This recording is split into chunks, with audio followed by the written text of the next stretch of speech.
Devi, Georg, and today I'm going to show you some really basic stuff, down dog fundamentals. I've been teaching yoga a really long time, and downward facing dog is the one pose that we all do over and over again. I've never seen a class where down dog was not done.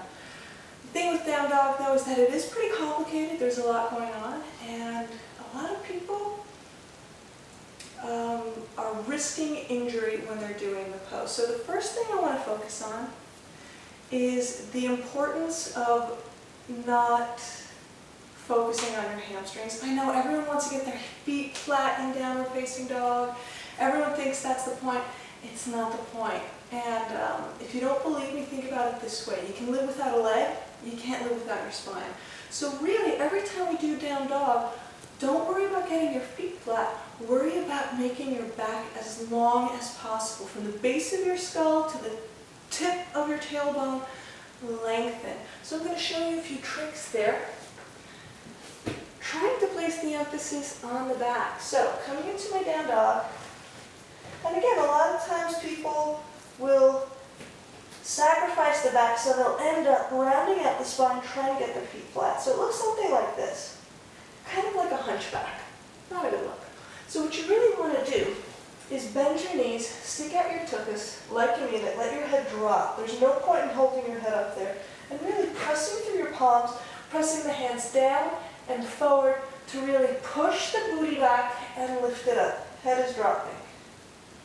So the minute we start focusing on the backs of our legs, we can actually start lengthening through our spine. And then you can focus on relaxing the heels down, starting to straighten out the heels, dropping the heels down, without sacrificing the length in the spine. So another thing I want to discuss today is the importance of the shoulder flexibility in down dog. Again, especially beginners, focusing so hard on stretching out the backs of their legs that they're missing out on some pretty important safety issues. So just sitting here on my knees, when I roll my elbows in, just pay attention to what happens to my shoulders. Elbows rolling in, now I roll my elbows out. What happens to my chest? What happens to my shoulders? Everything kind of collapses. It's not a good look. So when we do that in down dog, we can actually really risk an injury through our shoulders. We don't want to do that. So this is something I see a lot of folks doing. I have very flexible shoulders. If I were to press a little bit harder, showing you this wrong thing to do, I could dislocate my shoulders.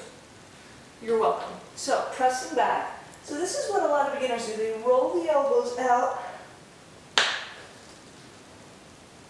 and they get this really bizarre looking mess happening in the shoulders. Don't do that.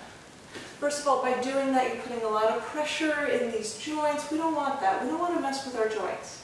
We want to make the muscles longer, leaner. We want to decompress the joints. We're not mashing bone on bone, trying to, I don't know, have a fight to the death between our bones. No one wins. So instead of rolling the elbows out, roll them in. Elbow pits roll forward. You can spread your hands a little bit wider. Now pay attention. I'm going to start off with that rolling out mess. So you can see my shoulders are kind of scrunched up. If I roll my elbow pits forward, my shoulders drop away from my ears. Now actually this takes a lot less pressure. I'm actually bending the knees, arching the back, getting a lot more length. So I'll turn sideways so you can see that as well, what happens in the spine there. So instead of rolling the elbows out, this is rolling the elbows out. I'm going to roll them forward. Shoulder blades drop on the back. You can bend the knees, really press it back. Can you see how my head is getting closer to the floor? We're actually building a lot more flexibility through the spine, through the shoulders just by doing this. And then slowly releasing the heels down. And eventually you get the heels and the head down on the floor in down dog. It takes time. That's why they call it a practice. So that's about it for today. Thank you so much for watching. Om Shanti.